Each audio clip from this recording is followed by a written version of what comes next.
Welcome to Full Scope, a podcast with two guys in their 20s giving their perspective on the games that we love and the story behind it all. I'm your host, Williamson Burns, along with my counterpart, Savon Morris, was not able to be here tonight, but I'm joined by a special guest once again, Mr. Johnny Meads, a former linebacker in the NFL for the Houston Oilers for 8 years and the Redskins for 1992. Thank you for being back on again. It is my pleasure, Wellington. Thank you very much. Well, we have a lot of topics to get into for tonight, and to start it off, the Packers fired Mike McCarthy this past Sunday after their loss to the Cardinals by 3, and he was, I think, the third longest tenured coach in the league, and this is a franchise that doesn't usually make rash decisions, or especially a decision like this for a Super Bowl winning coach in midseason. Right. And Doug McCafferty was the only other Super Bowl winning coach 46 years ago to get fired midseason, being a Super Bowl winning coach. But with this move and this decision, now that you'd kind of figure that they need a coach that can maximize the last years left of Rodgers, a once in a generation talent. But what were your thoughts on the firing, and who do you see as a good fit for this team now? Well, the firing, just like you mentioned, a Super Bowl winning coach in midseason, I'm definitely not in agreement with that, but everybody was saying that it was coming, and as a matter of fact, Mike McCarthy felt like he had to visit, Lambeau Field a couple of times. I was reading after his release, because he didn't want to go, obviously. That being said, he's going to be somebody that's going to be highly sought after,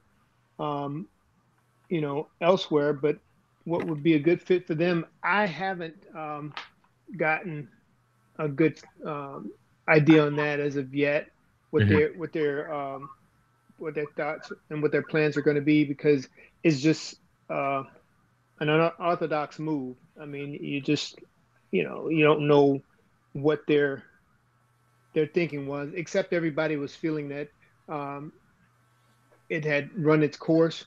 The Rodgers McCarthy combination felt like it had run its course and there was a change to be made, but as of yet, I don't know where they're going to go. In my opinion, I haven't an opinion rather as to where they're going to go for a coach at this point in time.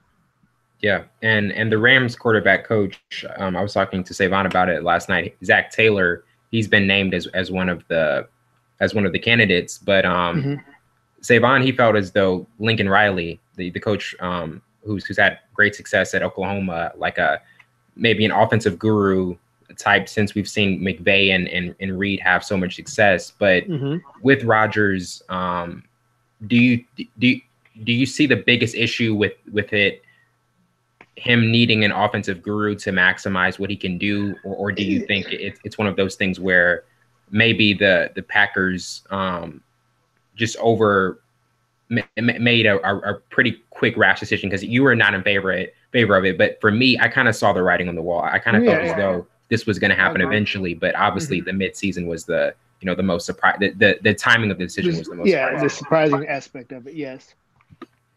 But I think that I don't think there's a situation where the fact of somebody needing to be some kind of guru for Rodgers is something that I don't necessarily feel that needs to be the case, because the talent that Aaron Rodgers has, even though he's in the latter stages of his career, is still pretty good. I think what they need, and everybody was talking about, not everyone, but some rumblings were that they needed a little bit more of a I guess what you call it, a more open, a more up-to-date offense. I guess. Modern.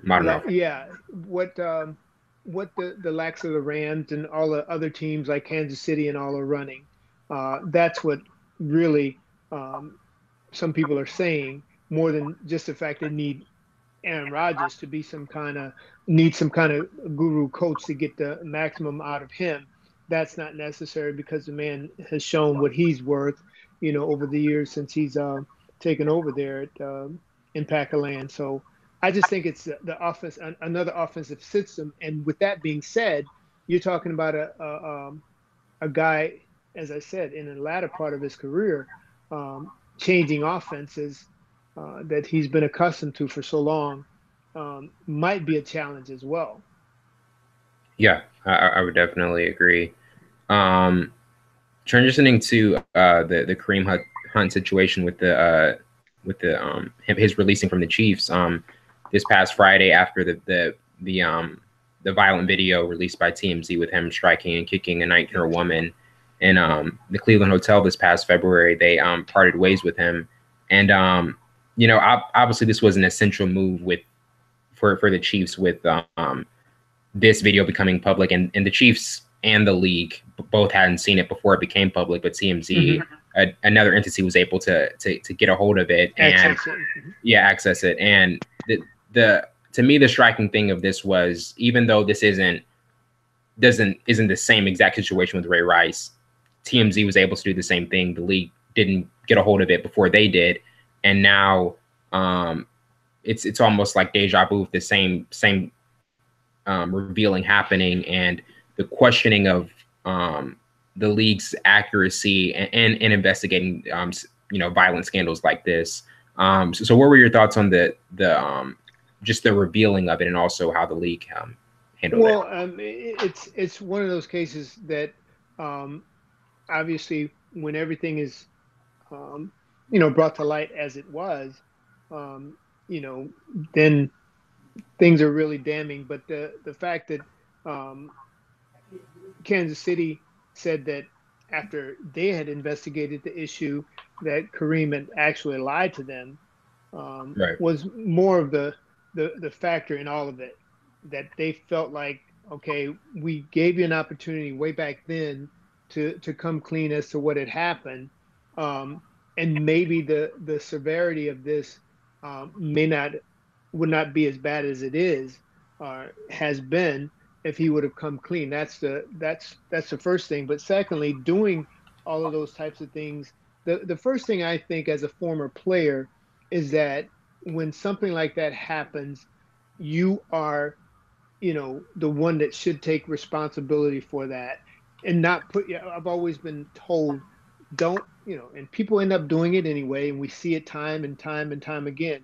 Don't put yourself in those situations or walk away. I know Kareem Hunt, all of us, all of the players in the league, except the ones that don't think very much of it, don't heed the advice that they get or the seminars that they have prior to the season, prior to them coming into the league and all those types of things. They know the things that they should do. The fact was, Kareem, being in the situation that he was, felt like he was, being somehow, um, you know, I don't know what the situation was, what the heck you can say about somebody wanting to fight with a lady, but, Mm-hmm. put himself in that situation. And the bottom line is, you don't do it if you just happen to find yourself in a situation like that, and the circumstances are escalating. The other part is just walk away, leave it Right. alone, because the damning effects are going to be as it was with him, um, in that situation. You're going to end up, basically, Wellington, you're going to end up losing, and you're going to end up shaming yourself, just as he said on a few interviews that I saw, that I'm embarrassed, I'm ashamed. Yeah. So don't be an embarrassment. Don't be Yeah. ashamed. Don't put Just yourself in walk that type of away. situation. Don't put yourself in that situation. Right. And once again, if you find yourself in that situation, have the wherewithal to be able to walk away. Mm-hmm. Because Yeah. again, just think about it. What has he lost versus what he could have done by just walking away? You know what I Yeah. mean? It wouldn't have been the damning effects of it would not be as severe. He would have it would just be so much better. Just Yeah. walk away. Look at what you're losing, man.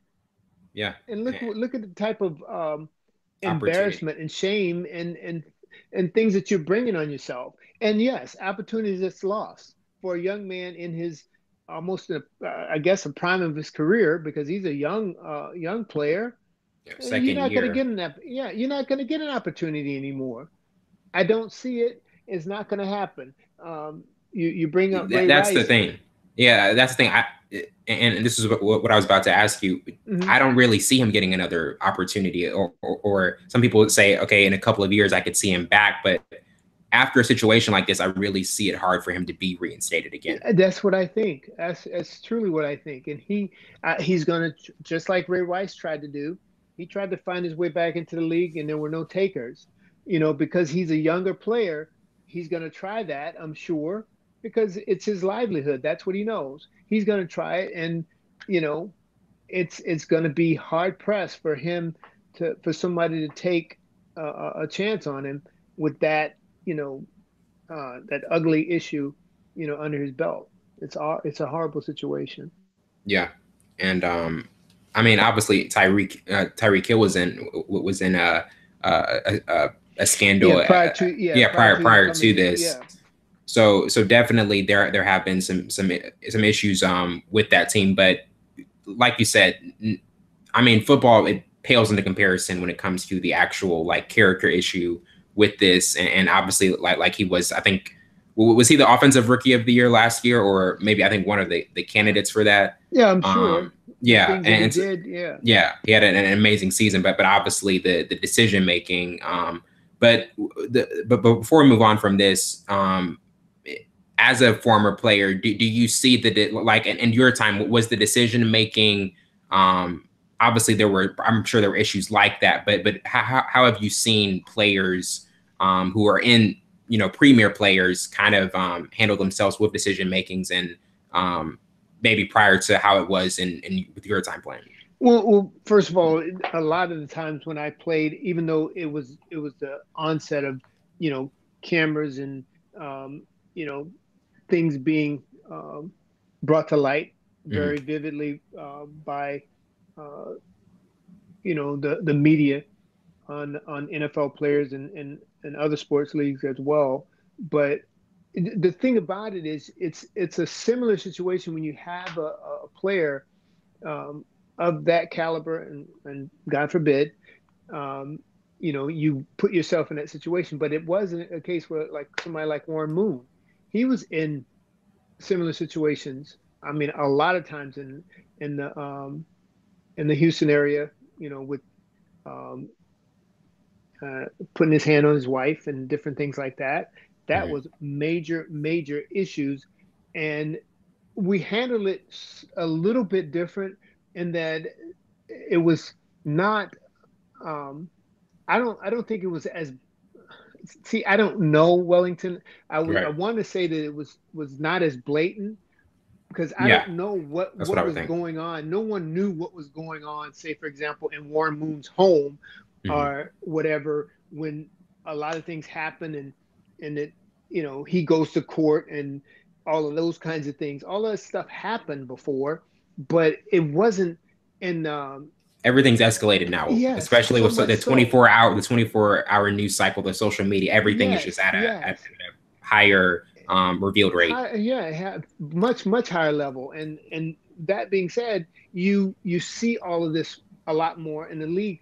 The more the league tries to crack down on it, um, the more you find things being like, what the heck are you thinking? Because the league's cracking down on it. You're going to have, 24/7 media coverage on it. And as I said, you had, even in my day, not as much. They have been, you know really, really hammering that issue at seminars when these rookies, come into the league. The Mm-hmm. types of things that's gonna be, confronting them, and for them, anybody to put themselves in that situation, it's just totally unnecessary. Yeah, Totally unnecessary, I would because you definitely should know agree. better. Yeah, I would definitely agree. Transitioning to Russell Wilson and how well he's played so far. This is a team where obviously they lose star power with their defense, but Hmm. now they still have a solid running game. And Wilson, he's not involved with that as much.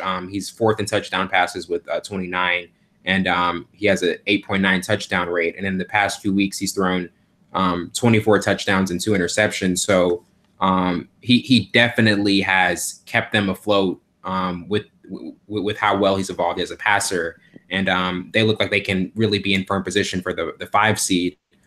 So with how well he's played and how he's real, to me, still in that top tier ranking of QBs. And this was a team where I thought they could have taken a step back with just the losses that they had with their defense. But, now they really look like a very solid team in a dark horse in the NFC. But what have been your thoughts with how he's been playing so far?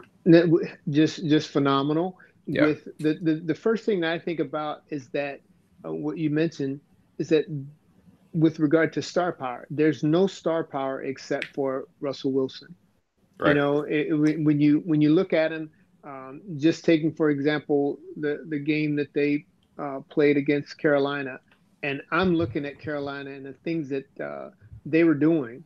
And I know this is not a question about Carolina because I was kind of pulling for them. I was just like, Yeah. Oh my God, what's going on? High hopes. You see Russell Wilson and the cast of characters that he has, and again, without a big dominating defense that they've likes of which they've had in the past. It's just phenomenal the things he does and has done and I think will do going forward, because just like I think you're kind of alluding to, is that he and that team is just getting more confident in the things that they're able to do going down the stretch, and I think they're going to be firmly positioned in the playoff once this thing is all said and done. If they continue to go at the rate that they're going, they are doing a phenomenal job. Yeah, and everybody talks about the running game that they've kind of had resurrected since beast mode left there. It's now, in my opinion, Russell Wilson and a cast of characters, because it's all in their offense. And that's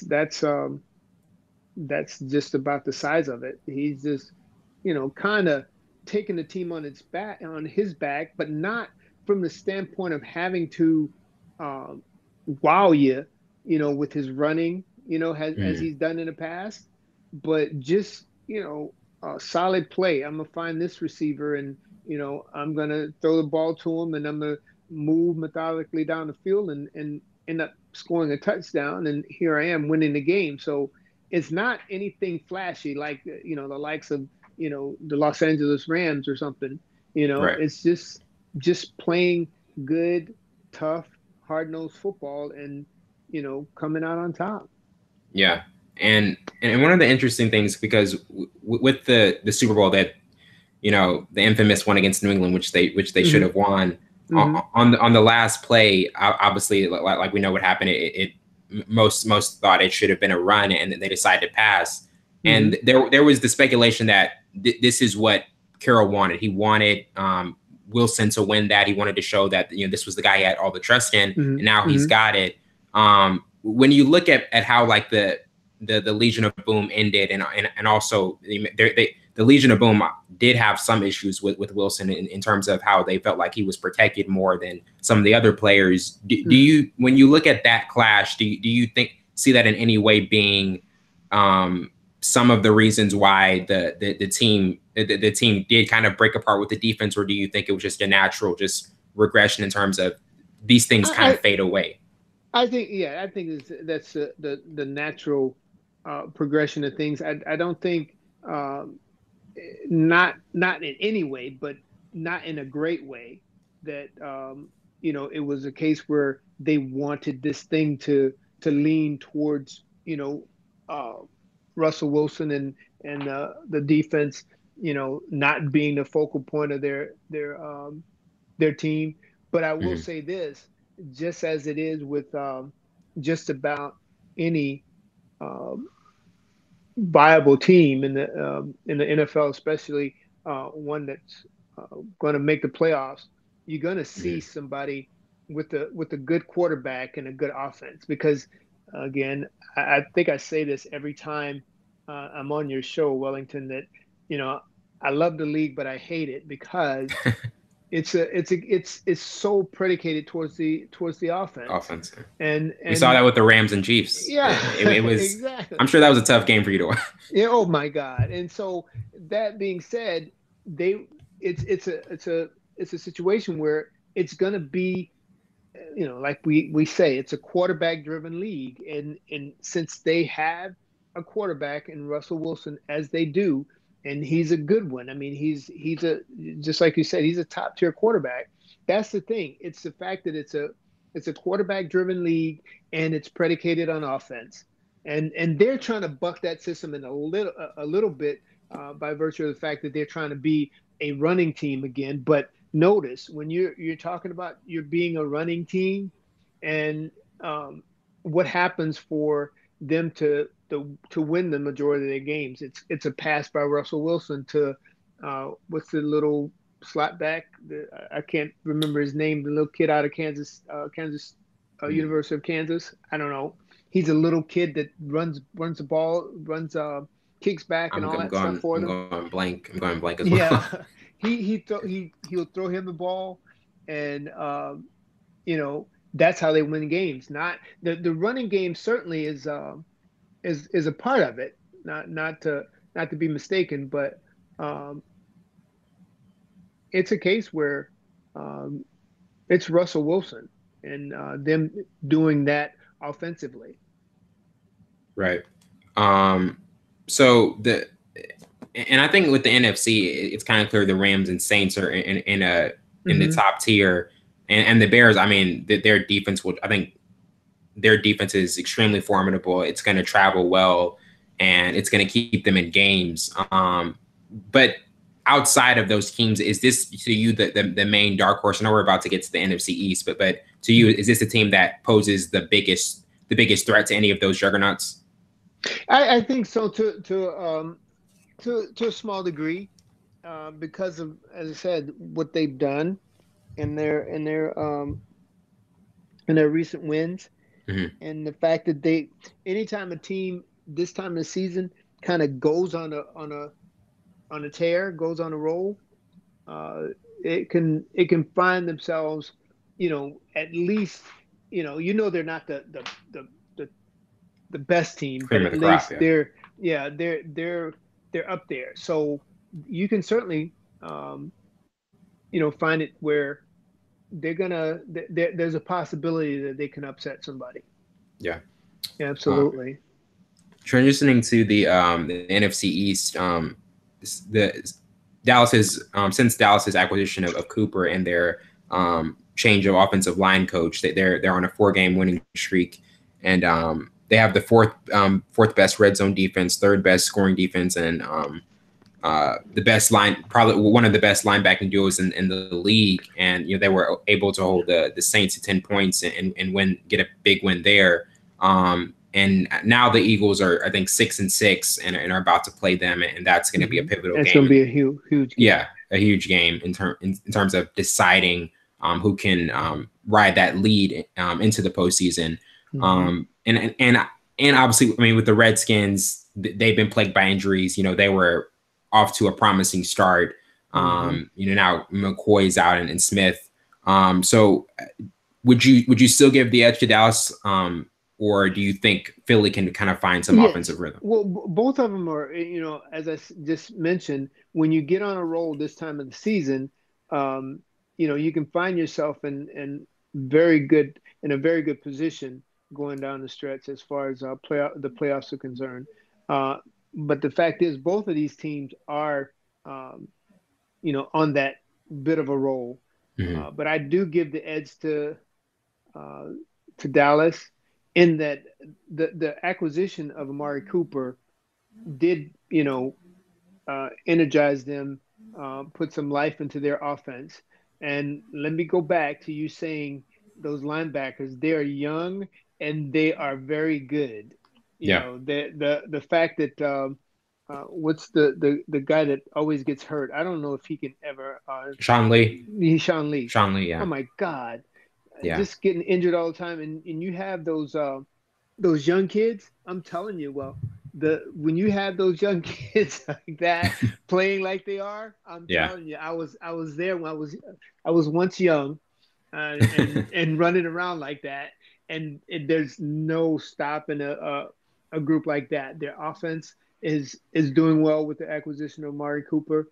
Obviously, you can't you know say anything bad about the running game because they have a prolific running back, and you have a hungry linebacking. Well, not just a linebacker, a hungry defense, but I Hmm. like the linebackers because I'm partial. They're good. They're a good group. I mean, I'm telling you. Um, I, I'll put it this way: I give the edge to Dallas. Yeah. I give the I edge to was thinking that's Dallas. where you're going. But coming into the season, I felt as though this Eagles game was poised to. Yeah, It's so interesting how the season has unfolded because we thought this would definitely be one of the top teams, no doubt. and now it's there have been injuries, but it almost has felt like a typical Super Bowl season hangover, and Wentz hasn't looked as sharp. But to you, what has kind of been like, and the Golden Tate acquisition hasn't worked as seamlessly as we may have thought. But what to you has kind of been the biggest issue with this team following their Super Bowl win? You know what? I really can't put my finger on it. I think it's maybe it's that up and down thing, like with Right. Carson Wentz. The fact that he when he was on his roll last year, to maybe being an MVP. Now he has some up and down times. It's not as smooth. It's not as good of a run as he put on last year. I think there was obviously them acquiring someone like Golden Tate because there were some issues in their receiving core and whatever have you. It's in their running game and a lot of different things. Um, their running back, what's the kid from Boise State that he got hurt? Um, Jai. yeah, Yeah, he, Jai. they're they just had some hiccups, some issues Hmm.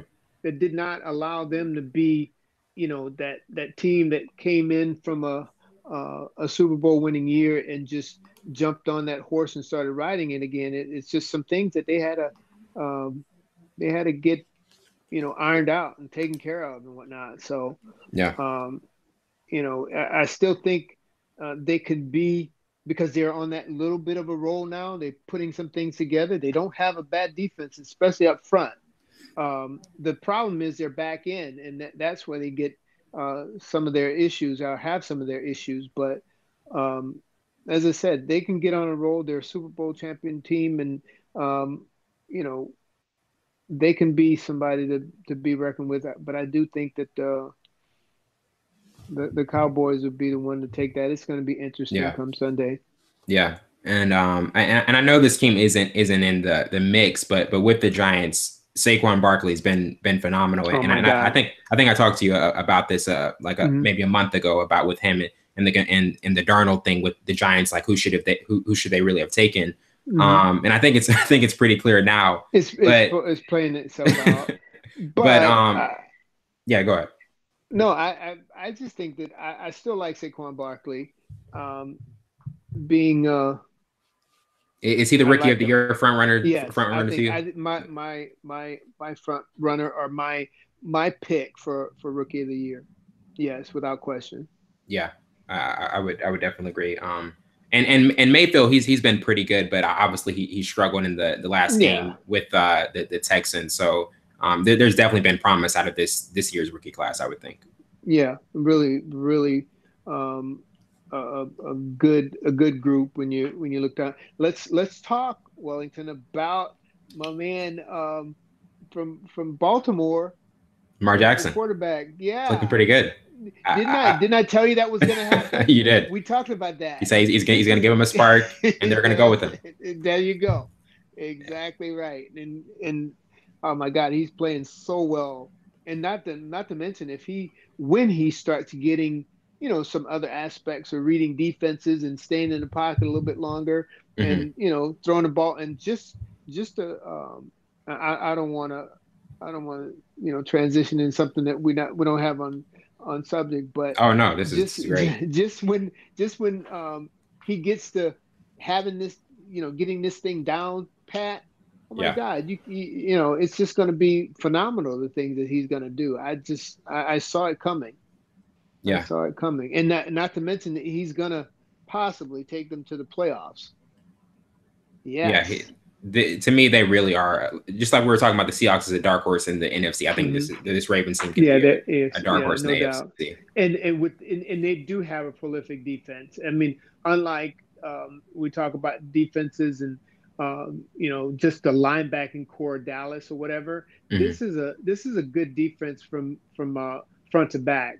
I mean, they have the people up front. They have a decent group of linebackers. They don't have any name linebackers, but they play good on the back end. Just the scheme, as I was watching them last Sunday, um, this the scheme that they play with is just so mesmerizing to offenses. Yeah, It's something to behold. That defense, they are coming with it. I'm telling you. Um, and not to mention the quarterback, it's going to be interesting to see where they lie. Come playoff time. it definitely will. Transitioning to college football, this past Tuesday, Urban Meyer stepped down at Ohio State, and Hmm. Ryan Day, the offensive coordinator, replaced him. And it's definitely been a season with a ton of off the field issues with the Zach Smith fallout, and then the health issues that he's had. I mean, as we saw Hmm. with the Maryland, he was beside himself, and it was one of those games where he wasn't just. It didn't seem like he was just beside himself because there were so many errors. It was also there were some health issues just like he had in Hmm. Florida, and he's will go down as one of the greatest coaches ever. But with his decision to step down and just how this season was clouded with so many different things. What were your thoughts on it, and also how do you think he'll be remembered? I I don't. I'm not a major. I like Urban Meyer, but Not a major I'm fan. not a major fan. And I really do like him. I think he's what I the thing that I think about with regard to him, and I know it's a small thing, with all the things that he's accomplished. When I went to Ohio State as a scout, he was just like there at Alabama, Nick Saban. Hmm. They're guys that's so inviting, and that's the thing I take away from him as far as a coach. But on the other hand, had he been in the hunt, the top four of the national championship, you think he would have retired No, and called it quits? See, no. that's the problem I have with Urban Meyer. Yeah, You know, if he was headed to if he was headed to the Orange Bowl playing yeah, Alabama, I don't think he would step down. he's not stepping down, and I think he did the same thing before. Like, oh, I'm not where I need to be, so I'm gonna just I don't know. I don't know about Urban Meyer. I don't. I'm not a major fan. I like him as a coach, and he's a decent coach, but I'm not an Urban Meyer fan, to be honest with you. Um, So you think the it's just circumstances with him not, obviously the decision with the four, who was going to be the four, and the obviously it was down to Oklahoma, Ohio State, even though I think Georgia probably should have could gotten have, in. yeah, Um, before then maybe, yeah. yeah, but a two loss, it's tough to the committee obviously was gonna look at somebody above them. Hmm. But Hmm. do you so you really feel as though the circumstances with them being left out Yeah, of the top four was a major it factor? it had a major um, it had a lot to do with it. Hmm. Um, you know, had he been in the top four, he wouldn't have done that. And so I know additionally, you had the off the field issues, you have the health issues and all those kinds of things. And I guess it's something that brings all that to bear, and you know you make a decision based on all of those things. But at the same time, I just think that he he didn't step down when the scandal started early in the year when and the issues were, you know, were swirling around it. You know, now he does it. I don't know. Yeah. I'm just not a fan. I'm sorry. I'm just not a fan. It's like I'm not an Ohio State fan. I was Right. mad when they lost to Michigan and they beat him so bad. And then he probably then thought he was going to be a you know in the national Well, a championship hunt. 29-point loss to me. My thing is a 29-point loss to Purdue is that's just way too hard to overcome. Yeah, When that's you true. compare Oklahoma's only loss to Texas and then they avenge it in the Big 12 championship. Hmm. Yeah. So Yeah. so with Ryan Day, do you think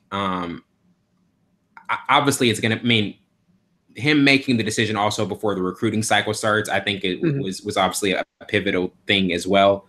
Hmm. But we look at a coach like Lincoln Riley; he's able to pick up things right where they left off with Oklahoma, and then I mean, Ryan Day, he did a pretty good job with the 3 year with the 3 games Myers was out. But how do you see that transition working? Like how much? Obviously, there's a big let off when a Hall of Fame coach, Hall of Fame type coach leaves, and now an interim is in. Yeah. The biggest thing you're going to have to do is see if and hopefully, and I'm sure he will get a season to do it. But then versus the short period of time that Urban was out, um, compared to maybe a 6, 7 game stretch, you know, going through some of the rivalry games and all of those kinds of things. Mm-hmm. That's going to be the test to see if he's going to be a coach that's going to, you know, that's going to stay the course and be there for a while. Those are the things that are gonna tell the tale. Yeah, I But would agree. if he just goes and does those things, you know, consistently for a longer period of time, Mm-hmm. we'll see what happens. And you know, it's Ohio State, so you know they're gonna lose some. Obviously, with Urban was a great recruiter, you Right. know, in his presence, but at the same time, you're still going to that or that university, not necessarily for the coach, because you know you're going to play the top tier teams. You know you're going to be, you know, in the hunt. You're going to have. It's almost like, you know, Alabama. They're going Right. to get their share of the guys up there in that area. So you know, and it's just going to be whether or not, as I said, Day's going to stay the course and be consistent. And it's gonna we're gonna find out really quickly Yeah. for sure. Yeah, We're I gonna would find think so. out. You know, the opening of next year. You know, you're down as opposed to winning 4 or 5 games in a row. Here you are losing a game here and a game there before you even get to your rivalry games, and you Michigan. know, yeah. So we'll see. Yeah. Transitioning to Kliff Kingsbury in his hire at USC. He's the new offensive coordinator, and Hmm. he's worked extremely well with Mahomes, Manziel, and now he's bringing the air raid offense to USC, and it's to me it's probably one of the biggest decisions Clay Helton has made Hmm. since obviously they had a rough season, 6-6, or maybe I think it was 5-7 because I don't think they were eligible for a bowl game Hmm. this season. But with the transition, with him coming in and him being able to bring the air raid offense mentality, how do you see that working out with him Well, he's you know, actually was named or considered for the Green with Bay? some yeah, for some NFL teams. Maybe not as head coach, but offensive coordinator. And yeah, he has that. He brings that pedigree with him. He's going to be obviously a wide open. I've never seen um, you know, as prolific an offense as, you know, the Red Raiders run, and you know that fast paced stuff that he, you know, ran with. I think he was at. That's when it for me when it kind of started. When wasn't he Yeah, at University of Houston? yeah. yeah, that was phenomenal. That kind of stuff that he was doing there, and brought it, you know, to Texas Tech and was running it with Mahomes and all. But it's a case where he's a hot commodity, and he should capitalize on that you know that position that he's in. And yes, he's a pretty good coach. He was a pretty good quarterback, college quarterback, to transition and be offensive coordinator, head coach there at Texas, and now going to a great program like USC. I think he's gonna do well. Yeah. He's gonna do quite well. Do you think it's one of those things though that with him being named with the head coach with maybe a position in the NFL, it wasn't for, I think for the most part, it was offensive coordinator, and Mm-hmm. later on with Texas Tech he didn't have as much success as a head coach. Do you think the offensive coordinator role is just kind of tailor made for him because it's not as much of a responsibility as Responsibility, yeah. overseeing everything? Mm-hmm. And you can concentrate on not having to worry about everything. If he's that, when you're that guru, that mind that is putting those things together, putting those X's and O's together, and working that stuff, you want to focus on that, versus well, now I got to look at the whole picture, and I got to look Mhm. at defenses and special teams and run things. And with him just being able to concentrate, especially going to a bigger program, Right. okay, and as I said, that's what he would be considered, because certainly being a head coach at Texas Tech doesn't at all qualify you for a head coach in the NFL. So he would be, just as he is at USC, an offensive coordinator. And yeah, I can see that type of offense and the things that he's doing, and having him just concentrate on being an OC, um, working well for him, working quite well. And obviously, what we'll do is we'll see what happens with USC, because of course, when we're talking about Alabama, we talk about Ohio State. Mhm. USC is going to get the players. Yeah. So now all you have to do, you're not going to get, um, a once in a lifetime player, um, like Mahomes, maybe every 4 years. You're going to have that. You're going to have a plethora of them every year. So he's going to have some Some stuff to studs. work with. Yeah. He's going to have some stuff to work with. Yeah. So imagine, taking that stuff to a prolific program like USC. It should be very, very interesting. We'll see. Yeah. Um, Transitioning to the Heisman race, it's interesting because Haskins, I think, with a typical year, a year where two guys aren't having two of the greatest seasons in recent history, he'd probably be right up there as a top I candidate. know. You know what I mean. It seems like one of those years that would just be perfect for him because in the Big Ten championship, he had 82% completion percentage, five Hmm. touchdowns, It's only one amazing. pick. Hmm. Extremely good. Almost reminds me of a young Big Ben, with some of the things he's able to do. But obviously, Murray and Tua have had lights out seasons, and Yeah. Murray he's had to kind of play more in the fourth quarter because his team they haven't had as big of a lead, and the defense has been an issue. And then Tua he's sat out for a lot of the fourth quarters because Yeah. they won almost every game in the regular season by 20 or more. Yeah. But with both of their phenomenal seasons, and with how each has been able to ride to so much success, feel with Murray having to come right after Mayfield, and then to right after the national championship coming out party. Who do you feel like should deserve the edge? Well, of the two, I don't know. I want to say Murray because, you know, I'd just say like you Murray. saw, I would say Murray too, but I don't want to say defense because you got Tua with, even though he got hurt, Yeah.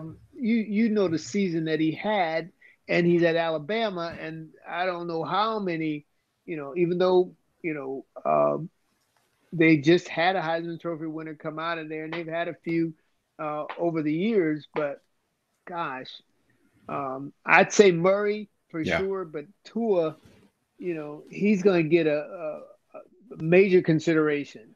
He's going to get major consideration, I think, But the for thing what he's is, done.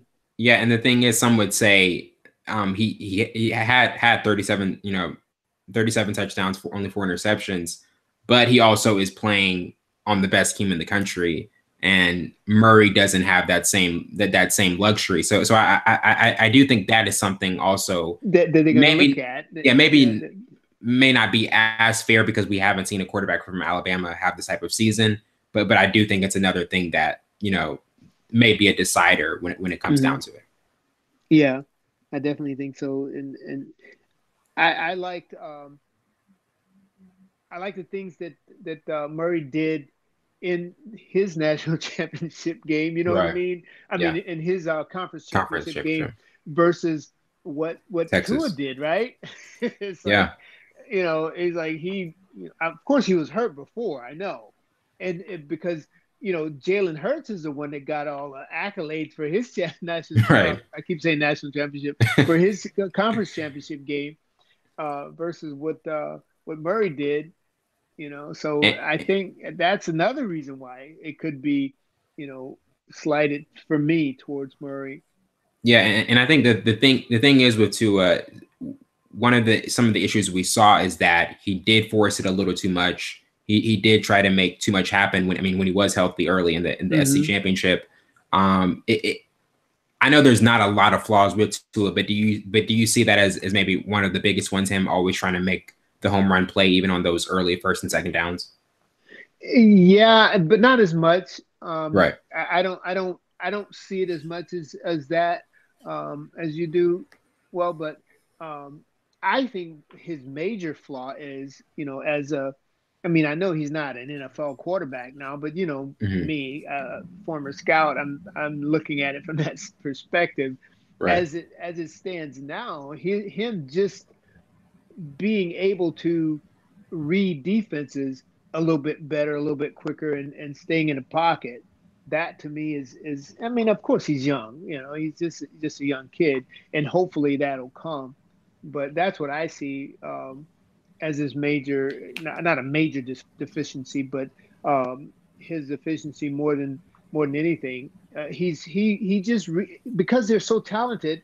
If he does make that one read and he lets it go, he lets it fly. Yes, his guy, his receiver has beaten his guy, so he doesn't have to look anywhere else. You know what I Right. mean? Yeah. So, that's what I see as his major issue. But when he comes back, I don't think now and he didn't have that to be the case where he was having Jalen Hurts look over his shoulder or anything like that. He was feeling comfortable. But just imagine when he comes back and he's healthy for another year, he's gonna. That's another thing. I think Murray's gonna win, and hopefully, if Tua stays healthy and they look at the things he's done and he's back at Alabama killing it, they'll give him give him the Heisman Trophy next year. Yeah. It's this is I think this is one of the closest Heisman races we've seen in a while. Because last year I think it was pretty clear Mayfield was going to win it. Kind of head and shoulders above. Yeah, head and shoulders. Most, yes, above most, and now you have, you're throwing. What did wasn't it McKenzie help Melton that Milton had the leg Milton that McKenzie Milton leg real bad? Yeah, wasn't he in the hunt? He was in the mix as well. Yeah, Jonathan Taylor, I love. Bryce Love was in there last year too, wasn't he? Right. You got some candidates. You got some candidates for sure. Yeah. Transitioning to the college football playoff matchups. But before we get into it, which one kind of stands out to you the most? Because these are some pretty good matchups. Obviously, the Alabama-Oklahoma one is gonna probably, if Tua is healthy, will be a shootout. Yeah. But would you give that the edge as being the most compelling one, the Alabama Oklahoma? Yes, without question. Yeah, because I think I've already seen the writing on the wall. Clemson's going to be there. You remember last year? I think I was saying that Georgia was going to be there, right. But and I was wrong because I was pulling for Georgia. I'm not pulling for Clemson as I was for Georgia this year. This is a team that you said Kelly Bryant was still going to be at the helm. So that was interesting. Yeah. I did say that, and that's the thing that Clemson's going to be there, and it's going to be a case where because Notre Dame's just going to get pummeled. I'm sorry. Wow. I mean, I don't see it. I don't see it. Do you think it's the physicality that they just haven't? I mean, they haven't met anybody like they play in ACC. Come on. Yeah. Seriously. Yeah. They're gonna come up there, and those guys are gonna be bringing it, and and they haven't seen the elite. To me, this is my thing. Before I let you, but before you say what you're about to say, the elite level of athletes that Clemson has, to me, it's really no match for what Notre Dame has seen so far. Right. That's exactly right, and that's typically the case every year when a team like a Notre Dame challenges a team like an ACC or SEC team.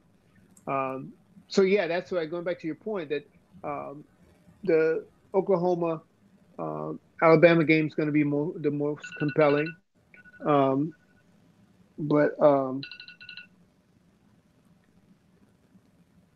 But I still see.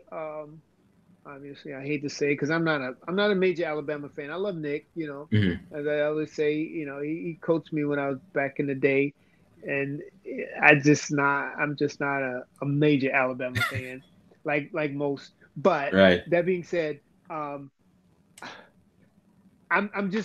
don't know, but I think Alabama's gonna win. Obviously, like a lot of people do. But I'm certainly hoping, like I was hoping last year, that Georgia beats them. I'm hoping that Oklahoma beats them. I don't see it, but I'm hoping. So that being said, it's going to be Alabama Clemson.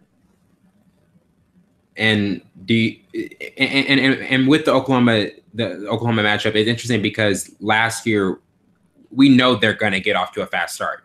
Against Georgia, they put up 31 points in the first half, and then their offense stalled. Do you see that almost being a similar thing where at first it's a track meet, but their offense may stall in the second half because Alabama is like second in defensive efficiency? Yeah, and that's exactly what's going to happen. To add to that, Oklahoma is not going to know what hit them, right? Right. They're gonna, like you said, they're gonna, just tear them up in the first. They're gonna be looking around, and Oklahoma. Even though I said I hope Oklahoma wins, they're going to be looking around like, oh my God, and they have to take a breath and come out in the second half and try to, climb uphill to beat a team like Alabama, and of course Alabama is going to hold on. That's my thought, because they just, as much as they're going to be fired up, man, and ready to go, they just haven't seen a team the likes of Alabama, So you felt in that Big 12. So for you would have rather seen a Georgia Alabama matchup. Yeah, but then after they beat them, no. Yeah, exactly. Probably not. It's like, after they beat them, you don't want to see that. I think that honestly, I think the committee got it right. I think so too. But having done and set it up as they have, as it is, that's just the way I see it, just because of the teams. Now I'm gonna come back on your show and be eating my words like I did, like I'm doing from that Alabama Georgia game last year. But you know what? Going back to that game, you see Strom is the quarterback is a little bit better this year. I was much better. I was giving him too much credit last year. I know how good he was, right? But he wasn't that good yet. Right, and he was better this year, and look, they still got beat. So it's just the fourth and 11 decision was that was but that was dumb. Yeah. Oh, come on, seriously. And almost like they knew it was coming too. Yeah. You know, you don't call that. You know, you say like, okay, you know, Oklahoma or something opposite or whatever you say to get that. Don't run that play, and you can say that out loud. Let's off. We're not doing that. Okay, it's Right. stupid. Yeah. Anyway, that was So, bad. so you see it. So with Notre Dame, you just see that as being a complete mismatch, right? You know, don't get me wrong. I like Notre Dame. I Yeah. like Notre Dame. Um, you Because know, compared to their 2012 run, they have upgraded yeah, athletically, and they're not riding on their exactly defense as much to me. right. They are just in you. They know those teams up there know they have to get athletes and and play those athletes to compete in a national championship game. They just aren't there yet, you Hmm. know, in my opinion. And yes, they are you know formidable, and the fact that they just haven't played anybody, Wellington. Yeah. You know, it's like, come on, you're going to play. I don't know who they played at. I think the second to last game. It's like, what? Who are you playing? Um, before they played, I think wasn't it before they played Stanford? Stanford, yeah. Uh, yeah, like, what are you? No. Yeah. Anyway, yeah, they were So bad. yeah. It was yeah. You feel as though it'll be Alabama Clemson. I know that's way early, but how do you see a matchup like that? Because Oh, you these know two what? teams have been neck and neck for the past several years. Now, honestly, and that's why I didn't say anything past that. You know, if I say, well, you know, it's going to be Alabama Clemson, and you know, this one's going to win. I don't know Yeah. because I think Clemson's been there, done that. They've been in the hunt before, just as Alabama has. Um, you know, the coaching is just as good. The athletes are good, just as good. I mean, it's going to be a tough call. As I said, the only reason I would obviously, as you hear me keep saying, you know, I'm not a major Alabama fan. I just hope that Clemson beats them. But I Hmm. mean, it's not a case where I think that it's going to happen by any stretch. It's gonna be a dogfight. Yeah. But before we close out, do you think Lawrence? Obviously, when Sweeney made that decision, he felt as though Brian could Yeah. still get them, probably still get them here, but maybe not overcome the possibly having to face Alabama. Do you think Lawrence is that? Because I've been high on him because I think he's a Yeah, very you good, were, yeah, dual threat player. But do you think yeah. he can? He's that much of a difference maker than Brian was against them last year? Yeah, I do. I think he's the, you know, and we talked about that. He's the Tua versus Hurts thing. I said the Yeah. same thing. You know, I'm just old school Wellington. I'm sorry. Just let the veteran play. I mean, he brought you there when, you know, I'm just sympathetic that way, I guess. But yeah, you're right, and obviously the coaches got it right that they playing those guys and putting them in there. It's almost like in the NFL, when you people say, well, like they were trying to do with what's your guy name in Cleveland, the quarterback, the Mayfield. pass, yeah, Baker Mayfield. I Oh can't yeah, believe I and can't. I'm Yeah, trying to think of the other guy. benching. Yeah, Tyrod Taylor. Tyler Taylor. Yeah. Yeah, like play him in. No, put him out there. Okay, that's what we're talking about with these young guys, and they and these coaches obviously know better. They recruited them. They see what they're capable of. You know, and all that being said, yeah, I think that it's gonna be interesting. You know, putting that guy out there, Lawrence out there, and seeing what he's gonna make a difference. Hmm. And it's gonna be interesting. Once again, not saying that you know I want Clemson to win, but I don't know if they're going to win. Um, you know, because sometimes I can be bold and brash and say, "Oh, Clemson's going to spank them. It's going to be Hmm. no contest or whatever." But it's going to be. I think it's going to be well. Obviously, I've already thrown Notre Dame and Oklahoma under the bus, right? I'm on something today. It's gonna be an interesting. So it's going to be Notre Dame, Oklahoma. Like going just bypass them. And that's what used to happen when you play like the Houston Oilers. We're not worried about them. They're the bottom of the league. I hated that. And here I am saying the same thing. Oklahoma and Notre Dame's. And it's like, yeah, I know better. But I think it's going to be Clemson and Alabama, and it's going to be a really tough. Yeah, it's going to be a tough one. Be interesting. Well, well, thank you for being on again. It was a pleasure as it always is. My pleasure, Wellington. I appreciate it. We got to do this again. Right after the college football playoff, we're going to be talking about how Notre Dame and Oklahoma. Right. But thanks, man. I appreciate you. Yes, sir. Well, that wraps it up for tonight. I'm your host, Wellington Burns. This has been Full Scope. See you later.